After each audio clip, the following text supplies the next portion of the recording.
ओम साई राम। श्रद्धा कितनी दृढ़ होनी चाहिए, इसका यह अनुभव आपको बताते हैं। काका साहब दीक्षित जी का यह अनुभव है। यह अनुभव बताने से पहले आपको विनती है कि अगर ये चैनल सब्सक्राइब नहीं किया है तो ज़रूर कीजिए और वीडियो के नीचे दिए गए थैंक्स बटन के द्वारा सही प्रचार कार्य को अर्थसहाय्य करें। एक दिन काका साहब दीक्षित जी को शिरडी में बुखार आया था।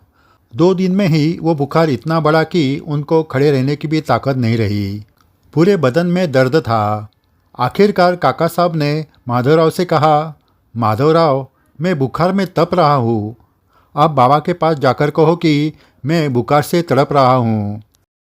फिर माधवराव तुरंत द्वारकामाई चले गए और बाबा को कहा, देवा, आपके लंगड़े काका को बहुत बुखार आया है, कुछ दवा बनाओ। श्री साईं बाबा काका साहब दीक्षित जी को लंगड़े काका भी कहते थे। एक दुर्घटना में काका साहब के पाँव को चोट लगी थी, इसलिए वो लंगड़ते हुए चलते थे। वैसे तो वो बाबा के आशीर्वाद से इस लंगड़ेपन से मुक्त हो सकते थे, लेकिन उनका कहना था कि शरीर के लंगड़ेपन दूर होने से ज़्यादा मन का लंगड़ेपन दूर होना जरूरी है। काका साहब के ऐसे उच्च विचार के कारण ही बाबा उनकी परीक्षा लेते थे। इसलिए माधवराव ने जब काका साहब के बीमारी के बारे में बताया तो बाबा ने कहा, अरे श्यामा, मैं क्या वैद्य हूँ क्या? उसको कहना तू अपने घर पार्ला में जा।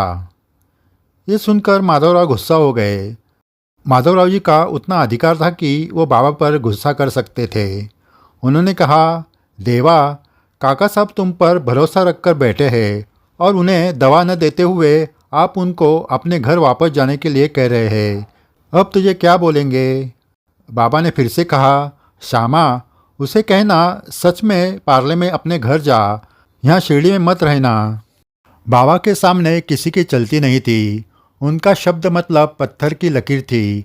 वो अपने शब्द कभी वापस नहीं लेते थे। माधवराव निराश होकर वापस दीक्षितवाड़ा आ गए। काका साहब उनका इंतज़ार ही कर रहे थे।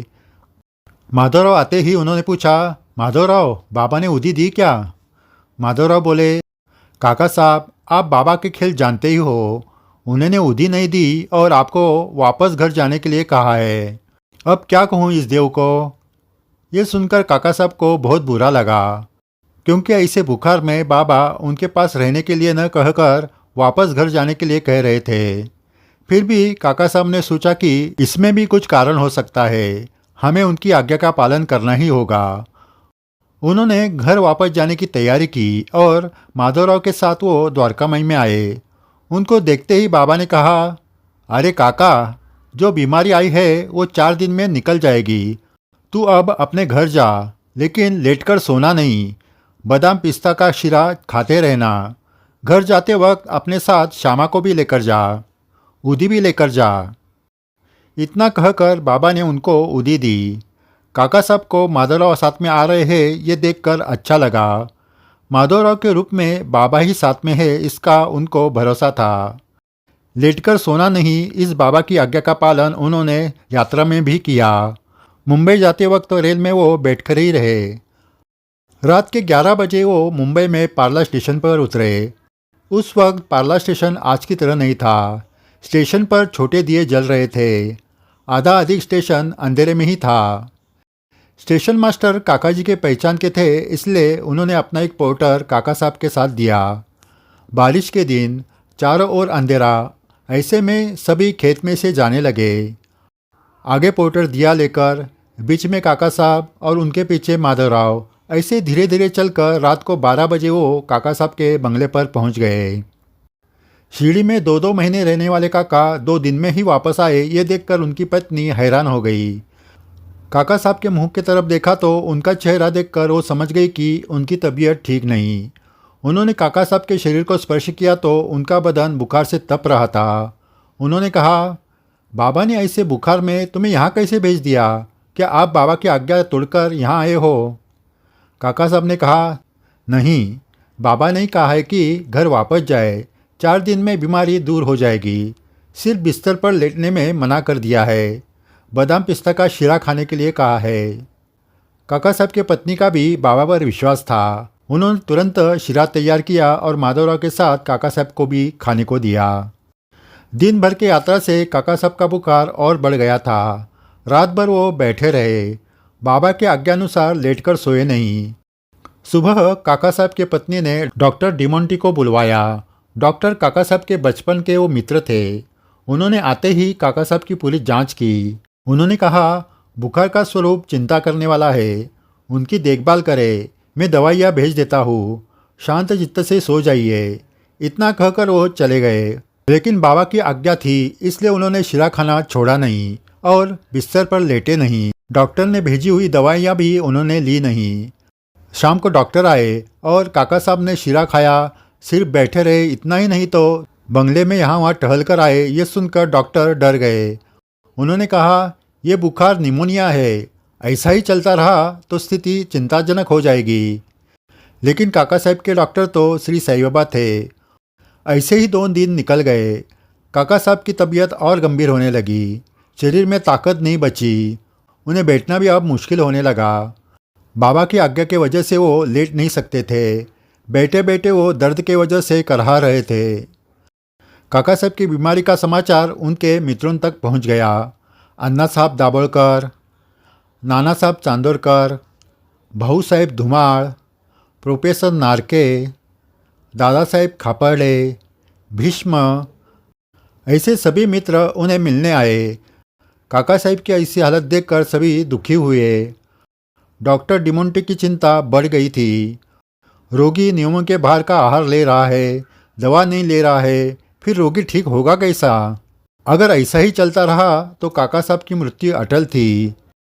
इसलिए सभी ने सोचा कि नागपुर से काका साहब के बड़े भाई जी को टेलीग्राम करके उनको बुलाए। उनका कहना काका साहब ज़रूर मानेंगे।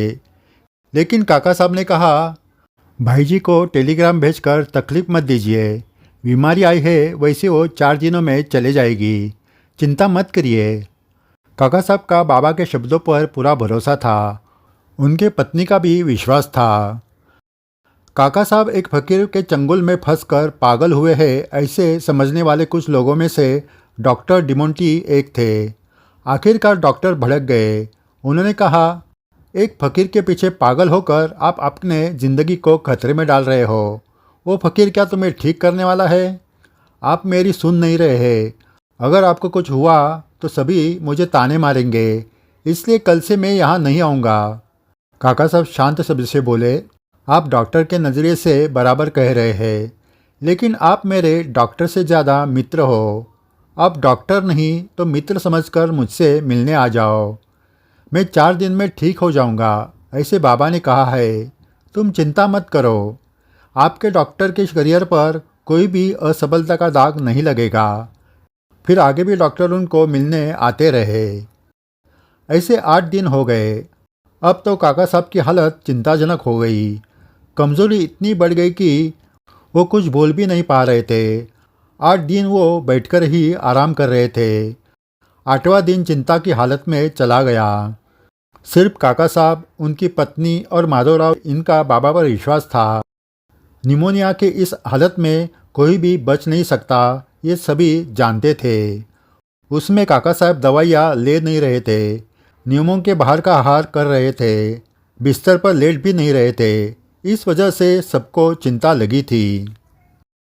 श्री साईं बाबा के आज्ञा का पालन और अटल श्रद्धा की अनुभूति 9वें दिन सुबह सबको आई।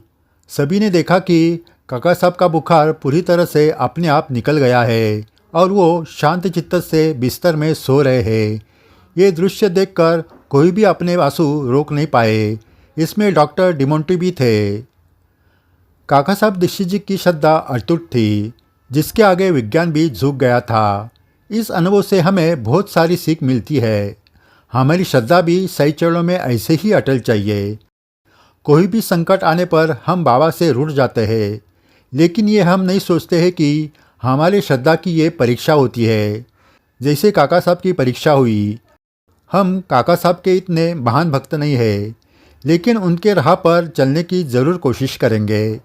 कोई भी संकट है तो उसका डट के सामना करेंगे, इस विश्वास के साथ कि हमारे साईनाथ हमारे साथ है। आगे भी ऐसे ही अद्भुत अनुभव आपको सुनाए जाएंगे और वीडियो के नीचे दिए गए थैंक्स बटन के द्वारा श्री साई प्रचार कार्य को अर्थ सहाय्य करें। जय साई राम।